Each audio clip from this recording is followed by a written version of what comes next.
Well, good morning, everybody, and happy Wednesday to you guys. And welcome to another episode of the Grief Let's Talk About It podcast. And today we have a really special guest. Now, before we do that, if this is your first time, do me a favor. Head over to my YouTube channel, hit that subscribe button, hit that bell notification so you get notified every time we drop a new episode. Now, before I bring on my next guest, I would like to just say that this is for educational purposes only. And today we have a really awesome guest for you guys. Suzy, she's here to talk about, a very tough topic, which is child loss, but also how it made her a very powerful speaker. So without further ado, if you guys could do me a favor, let's welcome my next guest, Suzy Easterling. Welcome to the show, Suzy. Thank you so very much. I'm so glad to be here. Yes. And before we get started, tell people who you are and also where you're from. My name is Suzy Easterling-Wood. I live in New London, New Hampshire. It is a beautiful, rainy, cold day, spring day here in New Hampshire today. So yeah, that's where I am. Awesome. Hey guys, fun fact. She drives a motorcycle, so you know what I'm saying. You guys out there looking for rides and everything, she's the one. I don't know if you guys saw the picture of it, but yeah, it's pretty awesome. It's pretty freaking awesome. Well, Suzy, thank you for joining me today. Thank you for having me. It's a one-seater, so nobody's going to be riding with me. You can ride next to me, and I wouldn't want to take anybody else's life into my hands, so I can be responsible for my own, but nobody's on the back. Understood, but I'm still volunteering people. You remember how they used to have the little pigs and stuff that go on the bikes? I think we can put a couple of those on there. I mean, do like a little papoose. Yeah, we can work this out. We're gonna work this out. Now, we've talked. We've had a really awesome conversation, and around the one thing, a couple things actually. But before we get into that, let's talk about your journey. Okay. Let's talk about your journey and how you became who you are today. Oh my goodness. So my journey began about 22 years ago, and it began with the birth of my son, who was born with a mitochondrial disease, complex 1 deficiency of the Krebs cycle. Didn't know that when he was born. Knew pretty early on in his life that there were some issues going on. And as things started to unravel, it was determined that, he had this mitochondrial disease, which, basically resulted him in being totally and 100% disabled. We figured this out at about the 8-week point in his life, 8-week mark in his life. And, from there, it was just a series of sort of devastating blows for me and my ex-husband, and learning how to navigate having a child completely disabled. And when I say completely, I'm talking, we did absolutely everything for him. He was nonverbal. He was blind. He couldn't sit up. He couldn't feed himself. I mean, he could do absolutely nothing. But for such a remarkably disabled person, he was just an incredible gift, and just taught me so much about, acceptance, learning how to adjust on the fly. You have a child, we had already had our oldest daughter, who was she hit every single milestone with like laser precision. So all of a sudden you're thrust into this other world. So there was a whole lot of acceptance and grieving that went along with knowing all of those things that he was not going to accomplish in his life. That's really hard. As parents, we want our children to just thrive and do everything that goes along with, rites of passage throughout their life. So there was sort of these little grieving processes that were happening, after we found out about his diagnosis and as things progressed. And actually, let me back that up just one second. we had an incredible neurometabolicist who the assumption is that's what his diagnosis was. We would not know that diagnosis until after he passed away. And we actually never even pursued that as far as getting testing done. So after many, one of the issues that happened with him was because he aspirated pretty much everything that went into him. And even when we had a feeding tube and we had food going through a pump, the food still aspirated up and would go into his lungs. So he had, I believe, 17, 18 bouts of pneumonia throughout his 5 years.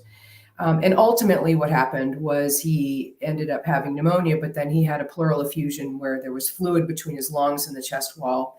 And he ultimately succumbed to that, which was an absolutely beautiful story, how that happened. But that's where the journey began, because at that point in time, yes, there was the internet, but it wasn't anything like it is now. And there was such a lack of resources for people who needed guidance, who needed hope, who needed support. And, when I talk about where I am right now and how this journey kicked off, I know that I want to be the person that I needed 20 years ago, 22 years ago, to be able to offer people some hope and some support, and knowing that these events that happen in our life, while they might feel hopeless and helpless, and there's nothing on the other side of it, there's just so much goodness in the world that's there waiting for us. We just have to learn how to heal. We have to practice it. So the other end of the journey, which was just a couple of years ago in 2020, actually now 4 years ago in 2020, was that my oldest daughter, excuse me, she passed away as well under far more nefarious circumstances. And her body was found in a hotel room. There was a lot of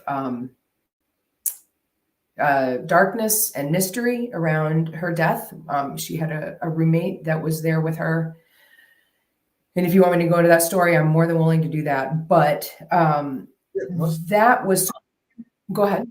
No, go ahead. I was going to say, before we get into that story, because you said something, and there's a lot. I meet a lot of bereaved parents, and we've talked about this. And you said that your son's passing was a beautiful passing. It was. Can you elaborate on that just a little bit, and kind of explain? Because when we talk about parents that have lost children, that's the last thing that really comes to mind, right? You know what I'm saying?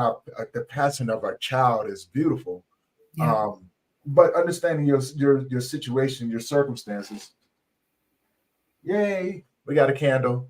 Thank you. Yeah, because I know, when I lost my son, I wanted to destroy the world. Mm-hmm.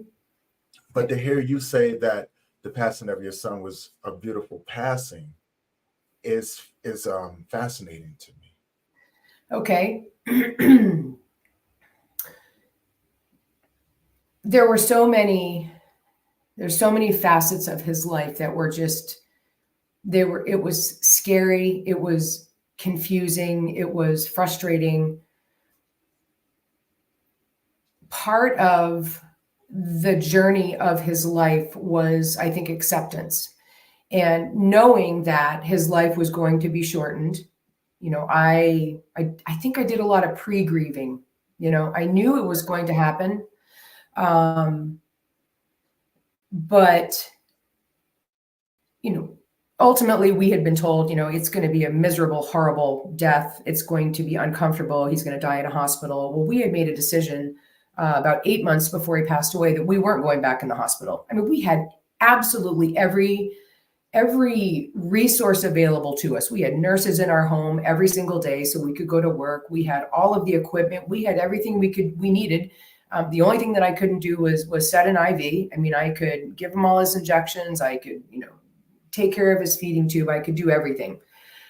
which really allowed us kind of a freedom to live our lives with him. I probably pretty immune to his pneumonias, back and forth, but he always bounced back. So the beauty of his passing was that I had gone to work on a Saturday, and he had a cough. So we figured he probably had pneumonia again. By the time I got home from work, we decided, hey, let's pop him up to the hospital, have our doctor take a look at him. And so we did that. And the doctor, who just became such an incredible ally of ours, he was a really awesome guy, basically said, well, yeah, he does have pneumonia again, but this time he also has this pleural effusion. And he explained it to us in layman's terms and said, you have options, as we always do. We can intubate him, and put him under, intubate him, draw off the fluid. But if that's the route that you choose to go, he will never be extubated. That tube will never come out, more than likely, based on his physiology. So for us at that point, it was a no-brainer. That's not a quality of life that we were aiming for. And our true north with him was comfort and dignity. Those are the two things. Those were the guiding principles for every single decision that we made for him. So we took him home. We were living in an apartment, a 2-story apartment, because we were building a home that was handicap accessible for him. And here's where the God moment comes in, Tony. I had, for the first time in his life, decided I was going to sleep with him rather than take him. It was a 2-story apartment, and it had this like really hinky metal spiral staircase that went up to the top floor. Well, he was 5, and a 5-year-old, very disabled body is very difficult to get up there. So I said, you know what, you and me, we are going to sleep on the futon tonight.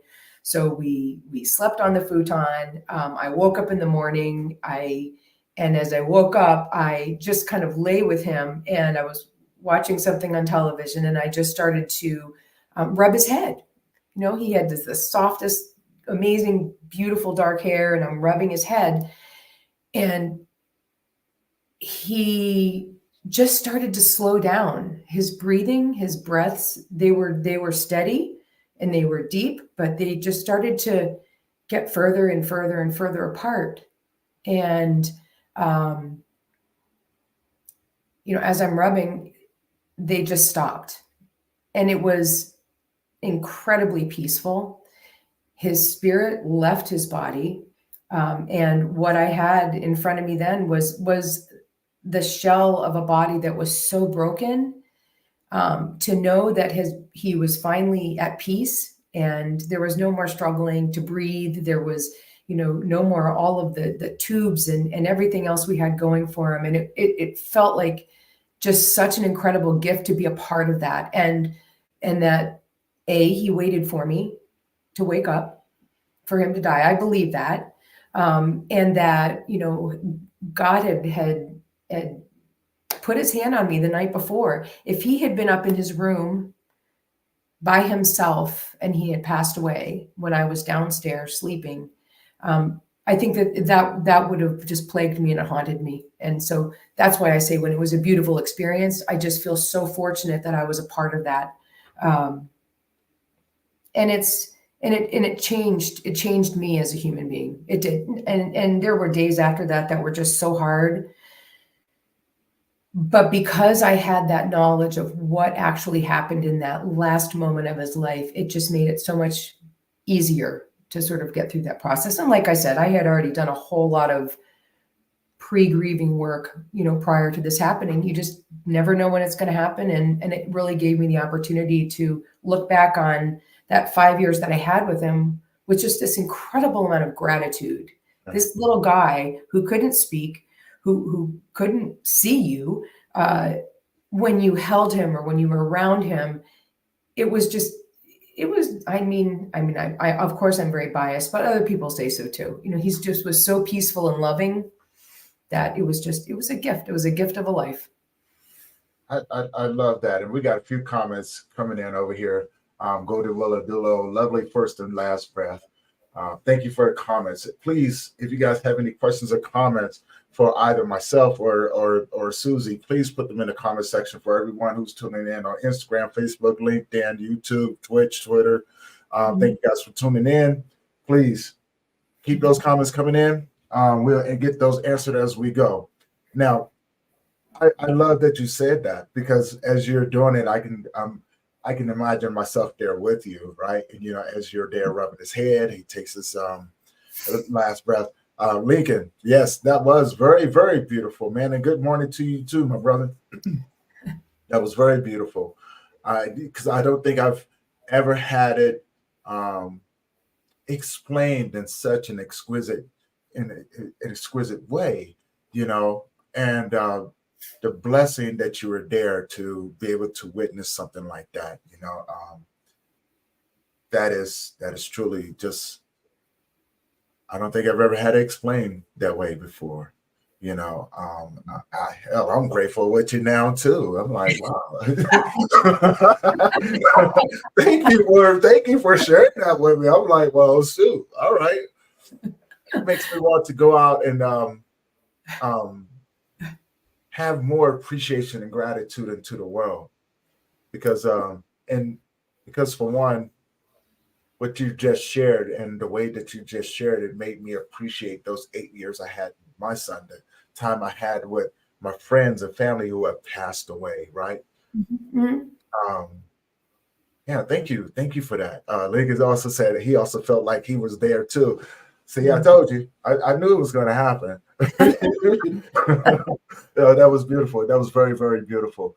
Can you explain the time, because what you put together there was, and Golden Wheeler Doula, put in there palliative care, what you were explaining, then the anticipatory grief that you were explaining during the process of it. Now, what was it like afterwards? How did life change for you? I know, because we have a during, and then we have that after that comes, which I think is something that we all struggle with. When we lose anybody, there's this flourish of support and love, and it's undeniable how much that impacts you. And then everybody has to go back to life, but your life, our lives had changed dramatically. I had when my son died, I had a 1.5-year-old and a 7.5-year-old. So, I think that initially afterwards, and I've said this before, I think that these challenging times really, really either bring out the best in people or bring out the worst in people. So, I'm not going to lie. I mean, I think there was definitely a few weeks there that I was, self-medicating with wine and Ambien and English muffins and, just, trying to, all right, this huge thing has happened to me. But then I had to mobilize, because I had my beautiful daughters that I had to take care of. But it was a very significant adjustment, because, living with a disabled child who needs, round the clock care. I think the best way to put it is there was just a void. There was a void. And I think that I had the good fortune of having my two daughters that, they did help fill that void, and gave me the purpose and gave me the strength to just, all right, I got to keep moving. And I just had amazing friends around me too. I mean, that was just to have that support system, and everybody knew him. And, we live in a pretty small community. So I think that was good, but, I'm not going to candy coat it, shit hit the fan a few years later. I think that I think we talked about that a little bit before. They talk about, marriage is not surviving the death of a child. Well, mine definitely did not.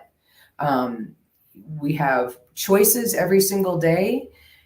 We have to figure out what we're going to do with all of the emotions that we have.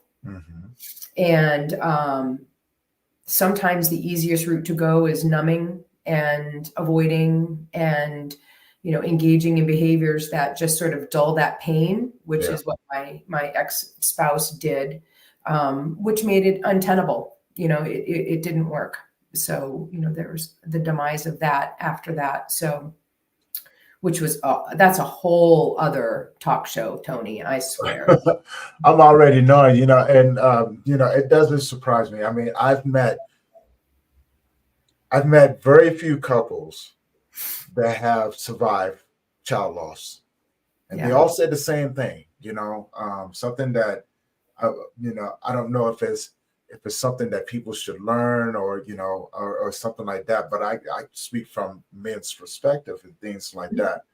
They said that they had to have times where they had to separate, and go and be in their own little world, and then being able to come back together. And then over a period of time, although it was challenging, over a period of time, they were able to come back and talk a little bit more about it, right? But they both was like, I had to do some work on myself. I didn't want to do this, and it was always the same across the board. And I was like, wow, I wonder if that's a thing, right? Yeah. But I've also met a lot of couples that have separated during that time. Yeah. Because it was too much, right? And as a male, I can only speak from that perspective. When I lost my son, I had a significant other at the time, and I think the lack of understanding of what to say and what not to say was there. Mm-hmm. And although it was my loss, I just think that there was a lot of things that could have been done differently. Maybe, because I didn't know, I didn't understand it, so I secluded. I didn't. You could have said that the sky was blue, and I would have probably snapped at you. Yeah. Like, I'll break your neck. Don't you talk to me that way. Like, Yeah. I'm just trying to say, man, the sky is blue today. Like, not in my world today, buddy. Not in my world. But as I grew, and began to heal, I began to understand that people were just doing the best that they could do, Yeah. right? But what they knew. So there became a different understanding, and a lot of patience and grace that came along with that. And for the simple fact of that they actually even said anything, because as you said, Suzy, people got to go back to their lives. Yeah. Which leaves us in that, we going through our first. Mm-hmm. Right? The first days without this individual, the Right. first nights without this individual, the first time we watch a movie without this individual, all of these different firsts. And it's the small things that people really don't think about that hits us differently, right? It's not just the anniversaries or the birthdays or the holidays. It's life in general. Every moment from that point on actually plays a significant role in how we develop, right? Because some people, as you said, Suzy, can get bitter, and some people get better, right? Yep. Now, you chose to get better. But now I want to go into your other side of your story, right? Talk about the journey with your daughter. That's definitely a much darker story. Right.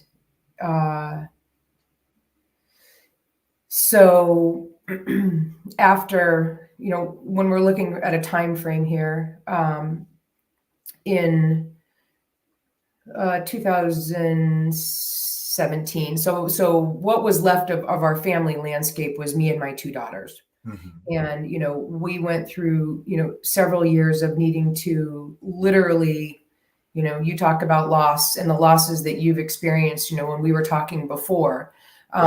I really only had one major experience like that. And I went from, having a home and a husband and, horses and a, just very utopic looking, I'm saying that looking from the outside, existence to literally having absolutely nothing, no home, no clothes. I did have my job. I had my girls, I had my dogs and cats. That's what I had, dog and cats. And so me and my daughters had to rebuild. And I think it was about 2013, I was finally able to buy a house.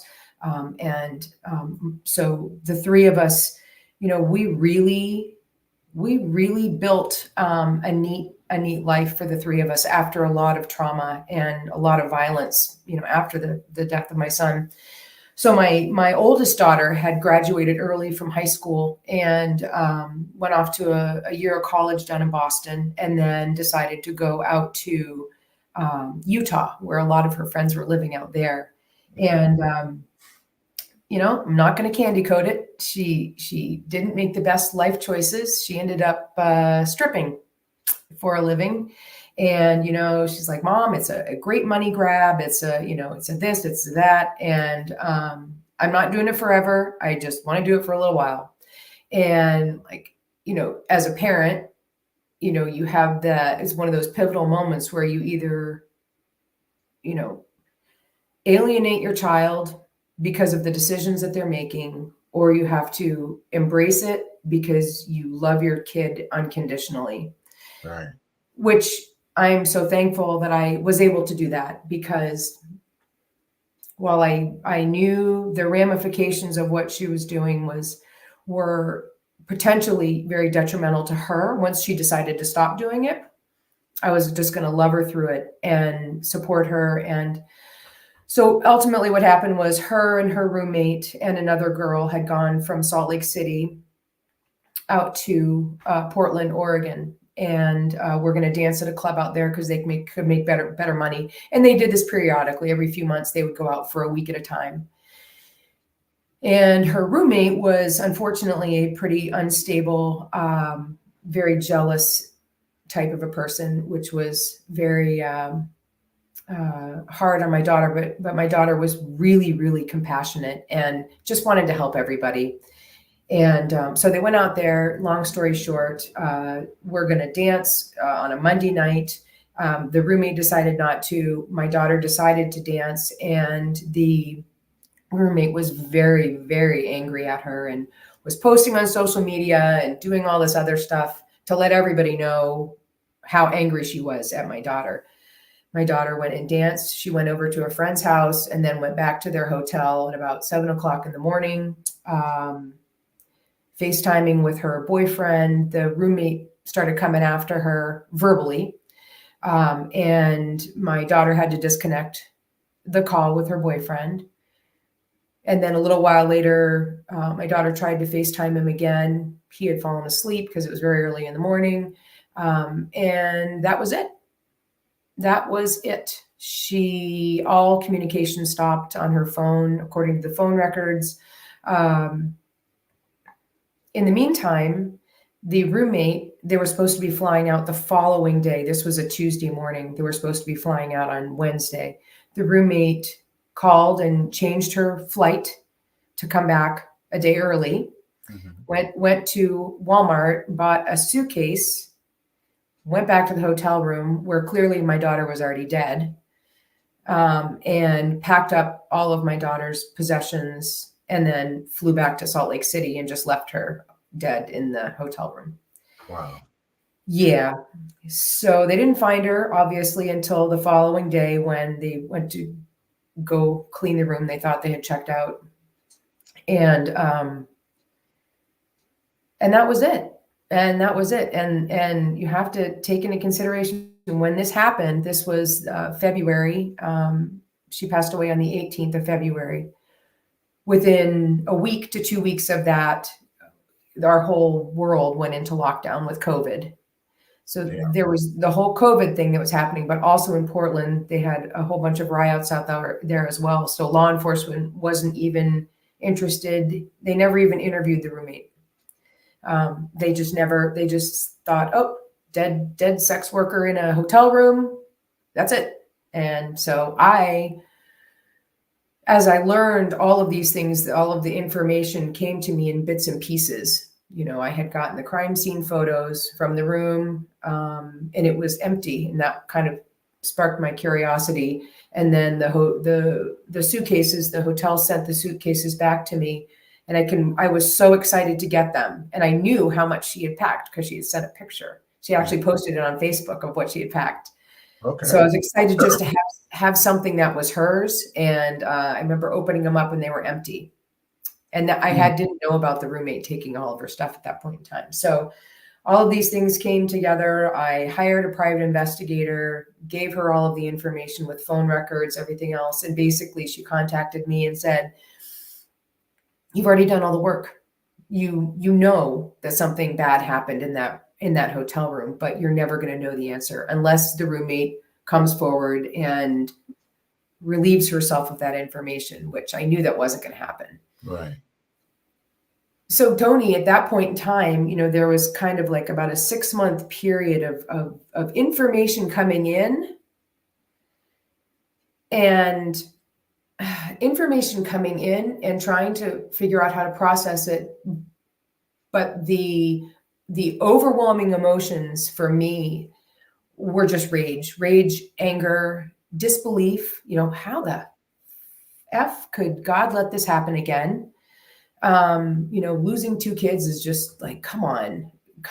And then I just found some grace, and I realized that the anger wasn't helping me. I needed to release the anger, release the frustration of knowing that I'm never going to know what happened. And let myself start to heal. And again comes the gratitude for the 20 years that I had with this amazing human being. And she was a pistol and a half. I mean, just an incredibly, she was like a effervescent, beautiful, she was just amazing. So, and she just taught me so much. She's taught me so much as a mom. I knew how much she loved me. I know that she felt so loved by me and by her sister. Her sister was her absolute person. And I just had to shift the anger and move it to a place of gratitude. And I think that that's my driving force every day at this point. I just, damn, I miss her. I miss her like freaking crazy. And you're right. What you said earlier, it isn't necessarily just the anniversaries. I remember after my son died, the anniversaries were paralyzing. Oh yeah. And it's just, oh my gosh. And there's a buildup to it. And you're thinking, oh, I'm going to be fine. I'm going to be fine. I'm going to be fine. Oh my gosh. But the anniversaries now, yes, they're still very meaningful. And I like to just take that time to just be, to just throw myself into remembering awesomeness, and how good it was. But I was in the airport coming back from Vegas a couple of weeks ago. I was out there at a conference and I'm sitting there and I have my earbuds on waiting to get on the plane. I'm standing there because of course I want to be on the plane first. And the song came on and I just lost my shit right there in the airport just because it just triggered. And all of a sudden I'm sitting there and I've got snot coming out of my nose. I'm crying. And this beautiful woman just came and put her arms on me. And I was like, oh, thank God there's just good people. And that helped me to just, okay, I got to pull myself together here. Fortunately, I had my dinner with me. So I grabbed a handful of napkins, wiped all my stuff up and like, okay, but it is those little things. It smells, it's songs. There's still one movie I can't watch ever. I don't know if I'll ever watch it again, even though it's one of my favorite movies, but it was our go-to movie. It's little things like that yeah. I know how to avoid things, but I think probably the most helpful thing that I've learned through all of this, through both of them, is learning how to, when I'm in a fog, when I'm in that fog of grief and pain, is, really identifying what emotions I'm feeling at that time, letting go of the ones that aren't serving me in my grief process, whether it's the anger that's sneaking in, because I have this little fantasy of finding the roommate and duct taping her to a chair and just beating the living crap out of her. But I know I'm never going to do that. But it does sneak in, and I'm like, well, that's not healthy, and that's not. All it depends on the way that you look at it now, All it depends on the way that you look at it. Because I know, I've known several people who have lost their child to homicide. And now, like we've had discussions on panels, like how do you grieve someone that you wanted dead? And that is such a deep topic, right? Because in your heart, we're not gonna point the fingers or accuse anybody of doing something, but in your heart what happened. And I'm pretty sure there's a lot of people up here that are tuning in right now know what happened as well. But we ain't go, we're not going to say it. We're not going to point the fingers. But yes, I know some people that are just like, you know what, just like yourself. Like if I caught them, right. An eye for an eye. This and everything else. And look, can't nobody disagree with you, or what I'm saying, or really agree, right? Because this is yours. Yeah. That I found that anger was totally natural. Yep. But also as a male, it was something more, right? Because my anger was like a love language. Well, I was just going to say, anger is so much easier than pain, than that just gut wrenching. Holy shit! I feel like I'm going to turn inside out because I hurt so bad.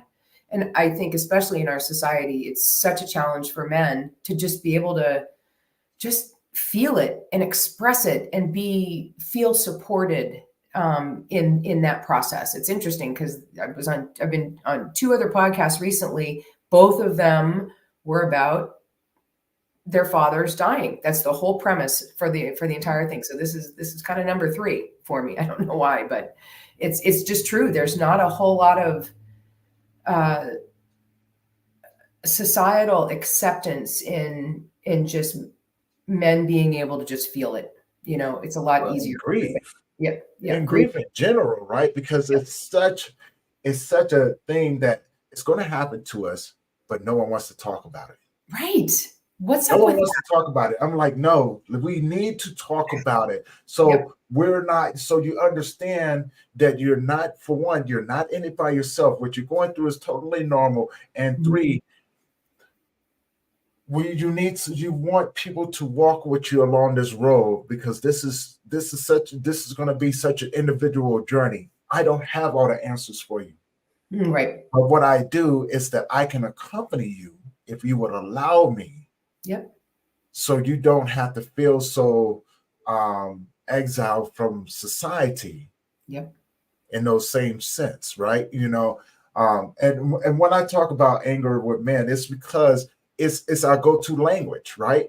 And that's why I try to get across to people. It's our go-to language because that's what we taught as a child. Like, hey, you better stop crying. I'm gonna give you something to cry about. Boy, young men don't cry, so we go to our secondary language, which is anger. And it's the language that comes along with it that's not being spoken, but it's an action. Right.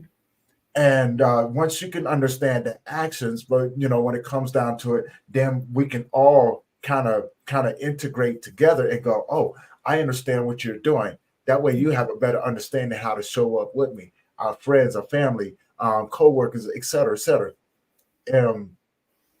We learn how to integrate those languages. And that's the reason why I love doing the work that I do, but also love hearing the stories, because you just said it right there. If I could have, if I could find her, duct tape her and just beat the crap out of her. Understood. And again, that's why I said I totally understand, because it's a natural thing. Yeah. I want to put some of these comments up here and get your thoughts behind them. LC, thank you for the comments that are coming in. Please, anybody over here in Instagram, Facebook, if you guys have any questions or comments, please put them in the comment section. We'll get those answered as we go. By the way, we have the amazing Suzy Easterling here. She's a speaker. She's talking about talking about that language of child loss, right? And she's had a beautiful death and one not so beautiful death. So she's coming from both perspectives. So please, if you have any questions or comments, put them in the comment section. We'll get to them. So here's one that was earlier on. I want to get your thoughts behind this one. This is from LC. He goes, I've had 4 family members die in my arms, and man, I wish I could have had that experience. And I think he's referring to the beautiful death of your son. Yep. What are your thoughts about that? Well, I guess I don't really, since I don't have any context, I don't know, it was a peaceful experience for me because it was a literal peaceful experience. That was, and I was with my stepdad when he died. That was very peaceful as well. I'm trying to think of I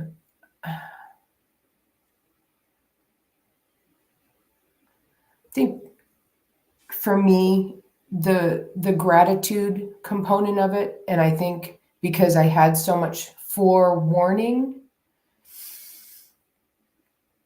that, and I had been led to believe that it would be a very agonizing death. So I think it's kind of hard for me to compare my experience with somebody else's because I had already sort of geared up in my head of what someday it was going to be. And it turned out to be such an entirely different experience for me. So, I don't know really how to, yeah, it's a difficult one. He just put in there just to elaborate on it a little bit. All 4 were shot by law enforcement. Oh God! Well, that's such a different. It's a totally different thing, and I've known LC for quite some time, and so I know a lot of his experience, and he's like my brother from another mother. So it's crazy because that's been the story of his journey. Law enforcement and his family, just left and right. Right. So. And I don't know how. And honestly, Tony, I don't know how you could find peace in that because of all of the other factors. That's not a. You've had a child that was broken. I mean, basically, there was nothing in his body that worked. So when you have that and you love that child so much, and all you want for them is their dignity and comfort, to have that experience and that departure is just such it's really, really hard. And I'm so sorry for Lincoln Smith that happened. That just breaks my soul. I mean, that is devastating. So, I mean, very different circumstances in that one. And there's another one I would like to get your thoughts about this one, because I've been talking with him about this one, but I think it's good to have a different perspective about this one. Recently, he lost a son that he thought was his nephew, and still have yet to know how to feel about it. Right. So these are people who are going through real life things. Yeah. Right. Yeah. Because for one, when you get told that a child is your nephew, then you find out that it's yours. Yeah. Right. Because you've lived a whole entire life being uncle or auntie. Right. But how do you process information like that and come back and at least have your somewhat of your sanity intact? I don't know. I mean, I think I'd be pissed. Oh my goodness gracious. I would be just very, very angry. But I think also maybe what I would focus on would be, what was the relationship with the nephew? Was it a good relationship that the two of them had, despite not knowing that was his actual son? And then maybe explore some avenues to look at getting some closure. Is there something that can be done with the mother of said nephew/son? I don't know, maybe, because sometimes for me, just having an answer, I don't know what the circumstances are, but sometimes just having an answer helps me to sort of chart the direction that I need to go with it. Does that make sense? It does. It does. And I want to elaborate on that just a little bit because I definitely understand when having answers, like Mhm. when my parents and my brother passed away, I knew what they passed away from. Mhm. Does it make it does it make it better? Sort of kind of because we all want somewhere to point the finger to, right? Right. Right. And sometimes I just go, life happens. Or it is, and this is the phrase that people hate the most. It is what it is. It is what it is, right? People are just like, oh man, why do you? Because sometimes it is what it is. Mhm. Sometimes it is what it is. Now, here's the other side to it. I've also, um, when my son passed away, he passed away from unknown causes. Mhm. So I don't have any answers for that. I couldn't tell you why he got sick. I couldn't tell you why he passed away or the circumstances that surrounded his passing. I couldn't tell you why it happened. I have my suspicions, but like you, I'm not going to point the finger and go. Although I want to, but I want to be real careful about not falsely accusing someone of something. Mhm. But also want to keep myself intact. But I do live with that question of what happened. Yep. Now, although I have found avenues of peace, I found avenues of servitude, I found my avenues of healing and understanding and patience and gratitude and appreciation because I've had to go, although I may not ever know um, the answers of the why, Mhm. but I can appreciate the 8 years that I've had, the times that I've had with him, the talks, the laughter, the experiences in the moments and things like that. And like yourself, in those moments where they come and I've had to navigate, I learned to sit with it and go, okay, what are Mhm. you here to teach me today? What are you here to teach me in this moment that I can take with me along this journey of life? Right. Because although you're not here physically, I can still feel your energy with me. Yep. And I welcome to walk with me, show me, because I'm still trying to figure this thing out, Suzy. Yep. It's been going on 9 years and I'm still trying to figure this thing out. And I think that's one of the things that you've been putting across, that your grief is individual. Mhm. And you would have to, it's like a tailor-made suit, right? Your grief, you have to tailor make your grief to fit you. And Yep. then you kind of move along with it from there. Well, I think to try I think adjusting our expectations also in thinking that, somehow we're going to get back to where we were before. Yeah. That is just that's unrealistic. And I don't think that that's where we should be focusing our energy. And what you just said is, I think about it like and I learned this one a really long time ago. Driving down, like in New Hampshire, you have to drive to go anywhere. We just have these long, beautiful stretches of highway. But I think about my thought process, I'll be driving down the road and I feel myself going in a direction that's really not productive and it's hurtful and it's harmful. And it's, whether it is anger or maybe there's all sorts of the pain stuff that's bubbling over at that moment, but it's not an appropriate time for me to be, oh, I got to go to a meeting or I have to go do something else with that.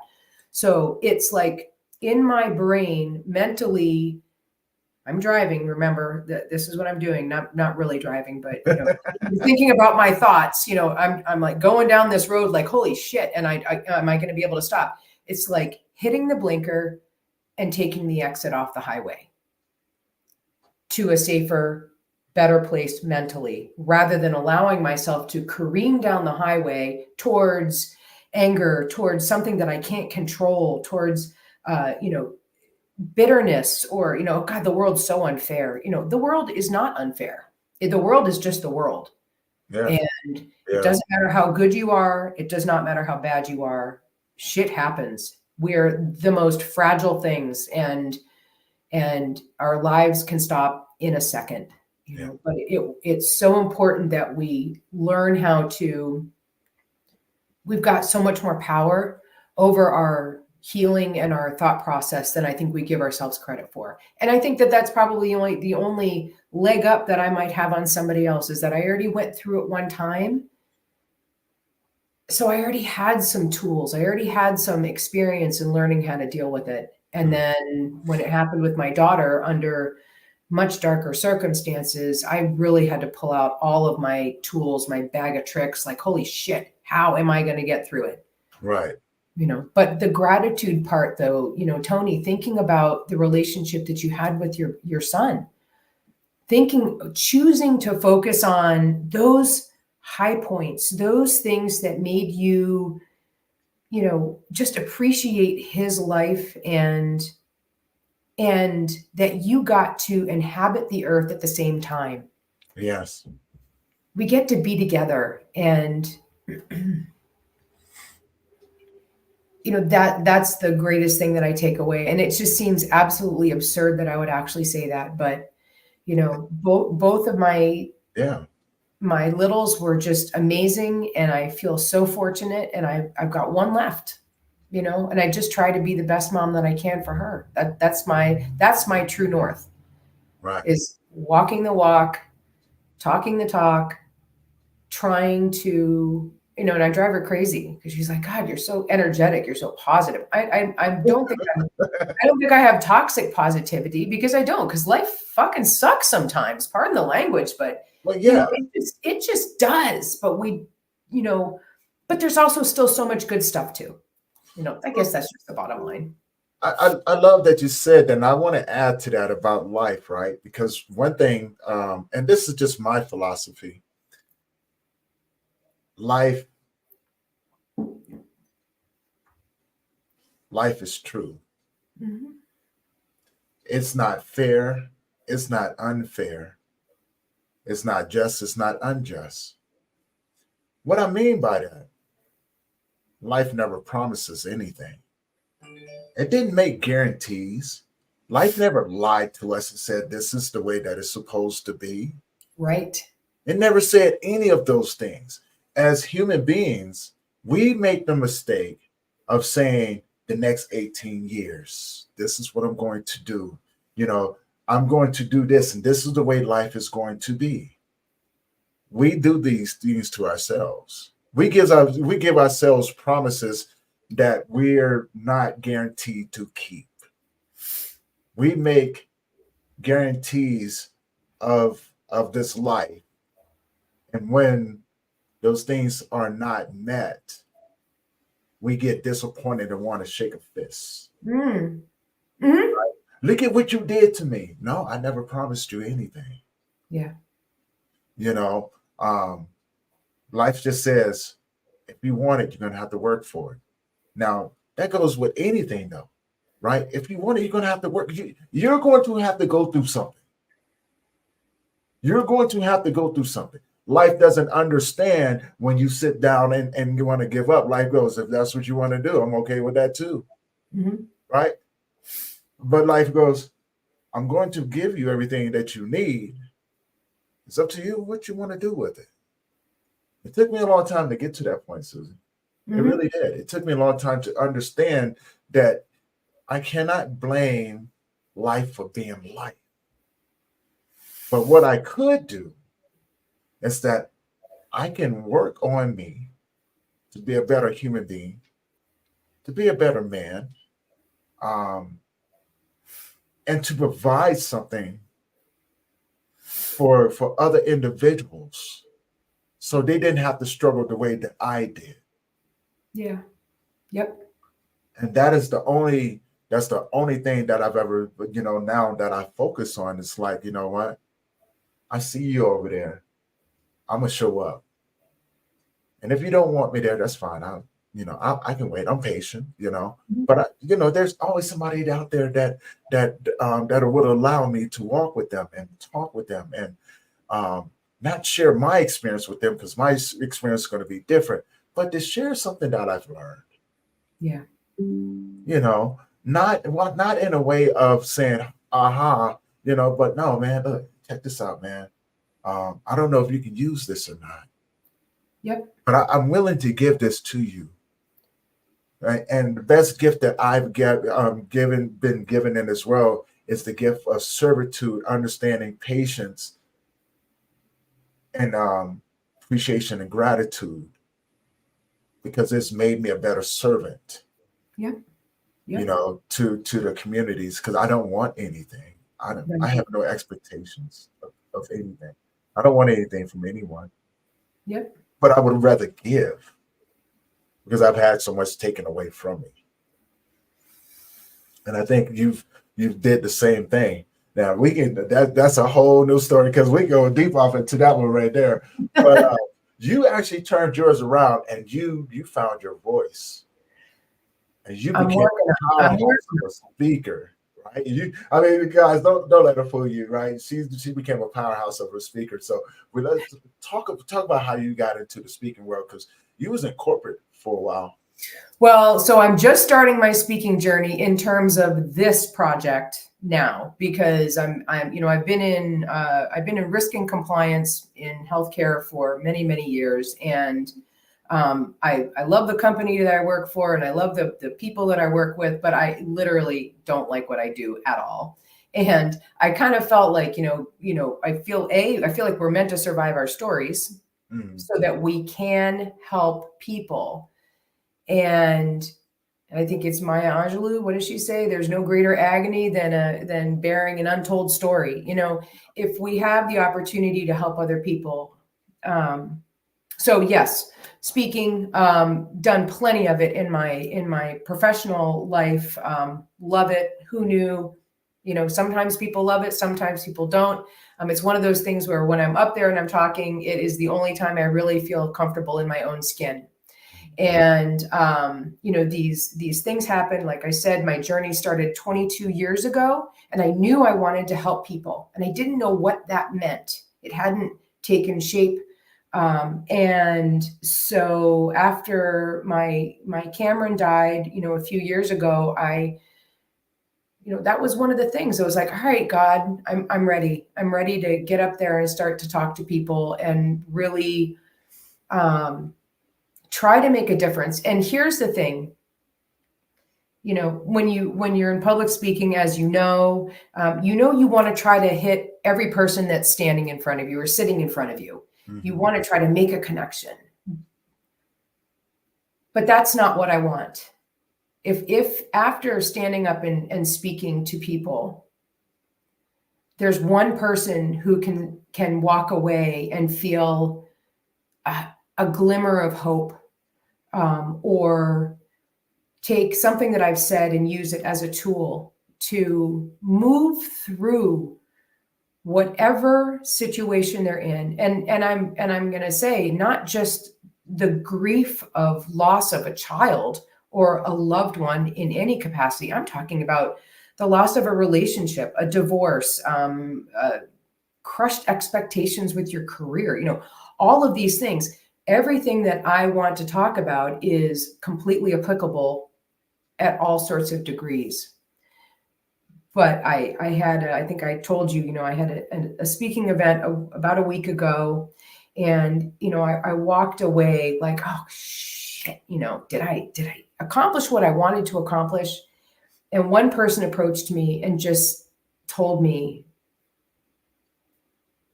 because they had a similar circumstance, that I made a difference. And that's it. That's all I need to do. Every time I get up there and talk, if one person can come and give me the feedback that I helped them, I'm a success. That's the success. You aren't going to hit the target every single time, but if you can hit a few of them and people can walk away and feel like there is so much beauty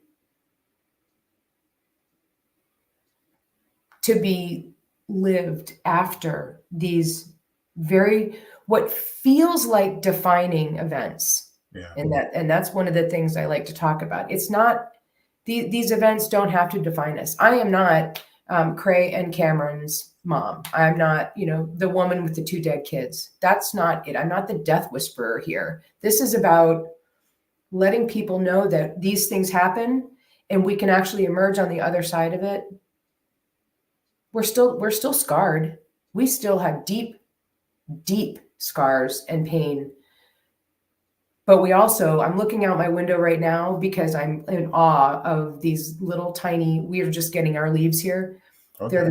They're this beautiful light green and it's a really dark gray sky. And I'm thinking that is one of the most beautiful color combinations in the world. And God made that. And then there's also these little pink buds too that I see. And I'm just thinking, if we open up our eyes and we practice intentionally healing ourselves, then we can get through this stuff. And we have to get through it together though.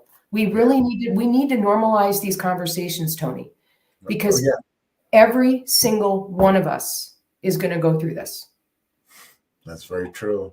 That's the reason why I love having these conversations, because I do understand the importance of normalizing these conversations. Yeah. The importance of having people on with different experiences, because your experience, someone's out there going through something similar. Absolutely.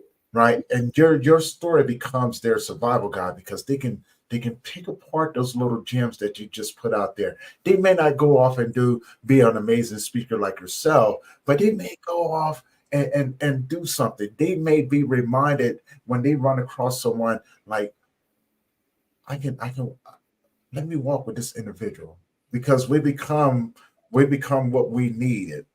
Yeah. In the times that we needed it, right? Yeah. And it makes it worthwhile to show up for someone else. It makes a big difference. It makes a huge difference, right? Yeah. To not to take away the pain, because no one can ever do that. And but to be there while they figure it out. It's empathy. It's empathy, right? But it's deeper than empathy, though, right? It's so much deeper than empathy, because again, there's a love language being spoken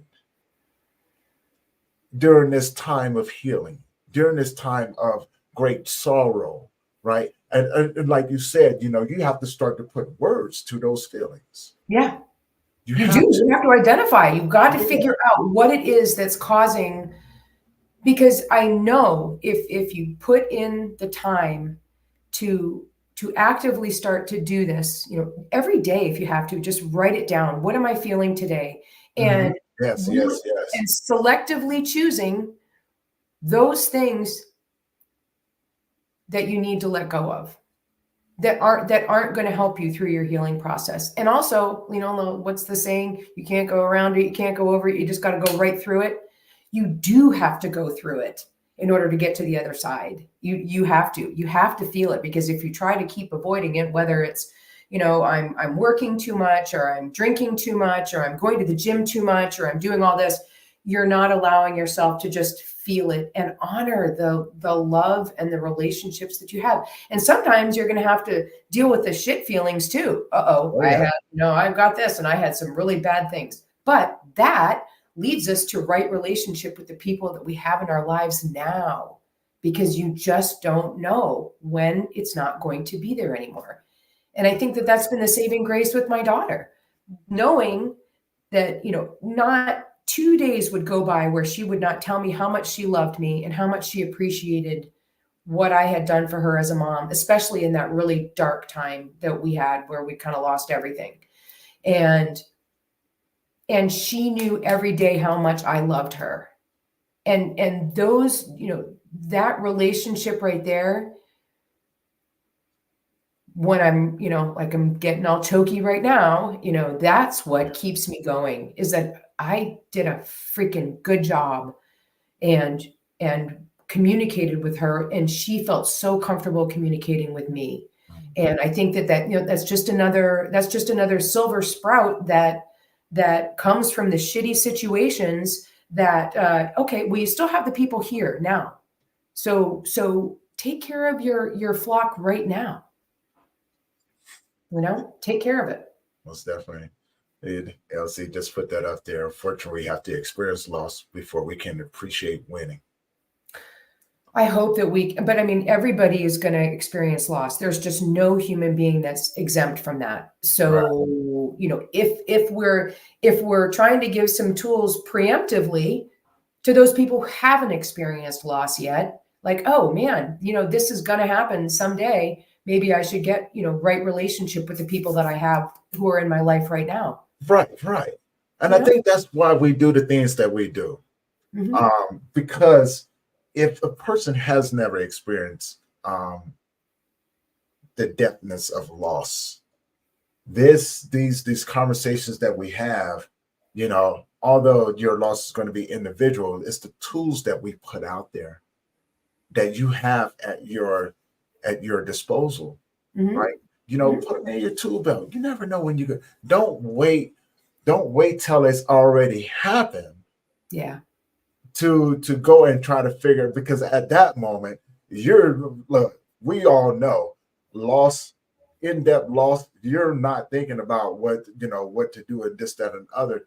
But if we start to educate, if we start to have these conversations, if we start to tell those people that are closest to us, that we love them more, we start to talk about, we start to share our memories with them. Not in a way to prepare them for death, but to let them know, I love you. Yeah. And no matter what,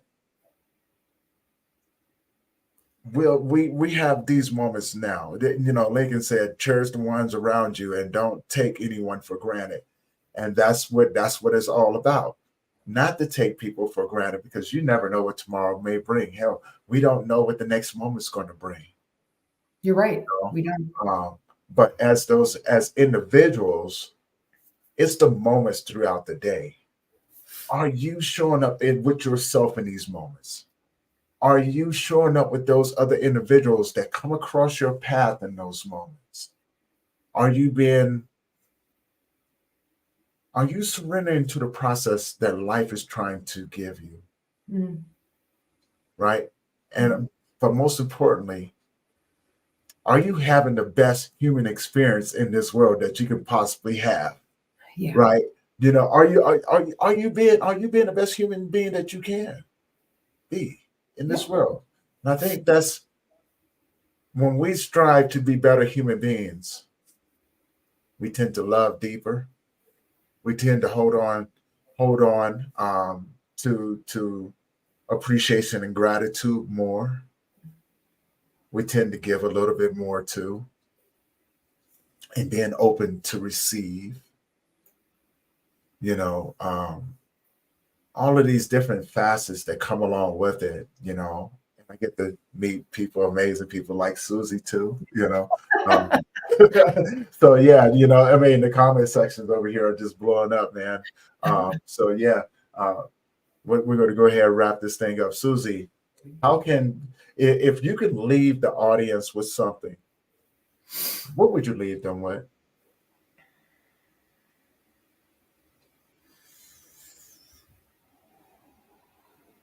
I have to say, I think that the gratitude component is probably the most valuable part of the grieving process for me. But like you said, Tony, we're all on our own journey here. Mm-hmm. And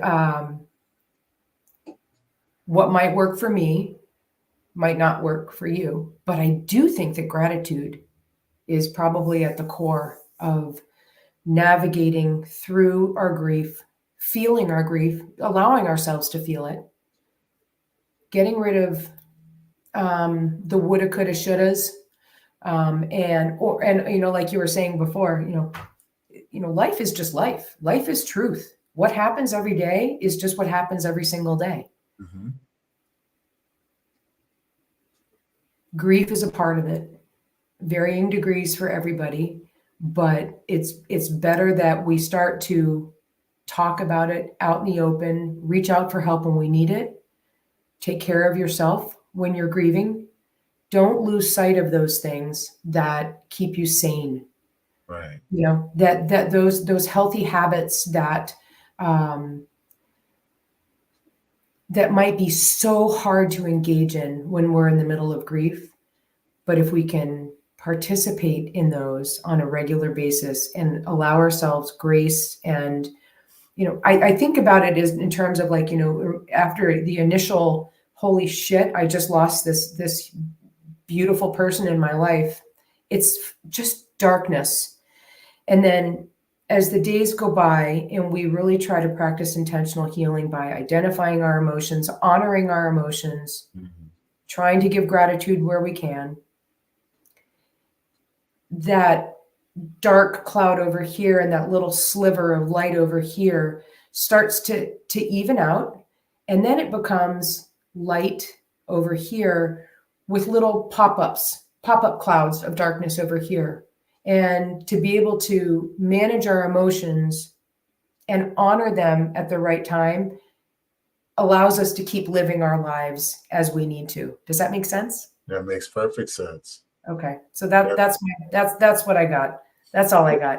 That makes perfect sense, you know, and again, you know, that we reach in so many people, and it's, you know, the comments like, you know, I needed this morning. Thank you. That's why we do this, right? You know, Yes. we're not, if we can reach 1 million people, okay, but if we reach only one, I am grateful with that as well. I'm grateful for everyone who's been tuning in. Now, if people wanted to book you, how can they find you?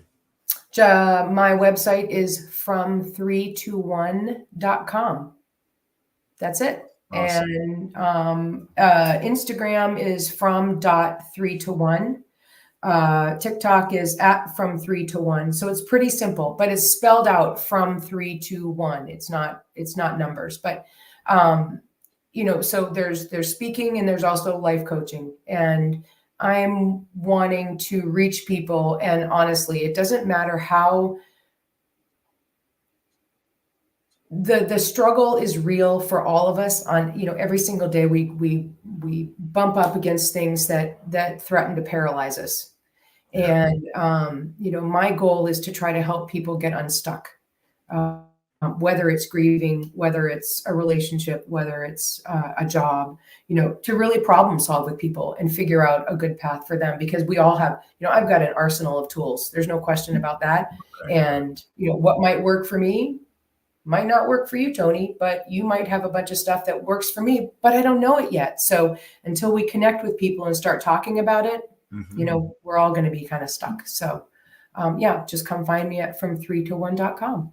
And then you and me, Tony, we're going to take it on the road. We are going, and we are going to. We ain't saying nothing but a word. You got a Harley, and you talking about you don't ride. No, I'm riding. I'm rolling on the back. I'm going to hug you like a bear. We're going on the road. I'll get a sidecar. You can I ain't doing the sidecar because that's how people fall off and go off the side of the highways and get mauled by bears. And I'm not. No, I'm riding on the back with you. If you go, I go. Okay. Period, point blank. Okay, we're gonna share the seat. Just gotta scoot up a little bit. That's all. Right. Well, if we're going out together, then make peace with everyone around you. So that's you know what? That's the goal. Hey, if y'all heard this. Sounds good. Thank you for being such an awesome guest. Thank you for being on the show today. Had such a great time. For everyone else who is tuned in, hopefully you guys enjoyed this conversation as well. And if you haven't already, you made it all the way to the end, do me a favor, head over to my YouTube channel, hit that subscribe button, hit that bell notification. This helps us get this content out to more and more people. But also, if you know anyone that can benefit from these conversations that we have, do me a favor, share this with them, because these stories help these individuals heal, and so much more, so much more. Yeah. And with that being said, again, Suzy, thank you for being up here. You guys, go check out her website. Go check her out on her social media. Book her. She's amazing, right? Told you before. So. Yeah, you know, everyone else thinks so as well. You know, so she's there. You guys reach out to her. I am Tony Lynch. this is going to conclude this episode of the Grief Let's Talk About It podcast. And as always, we have so many more guests coming for you guys, and hopefully you guys be able to tune in on those as well. And you guys enjoy the rest of your Wednesday. Keep your head up. Thank you.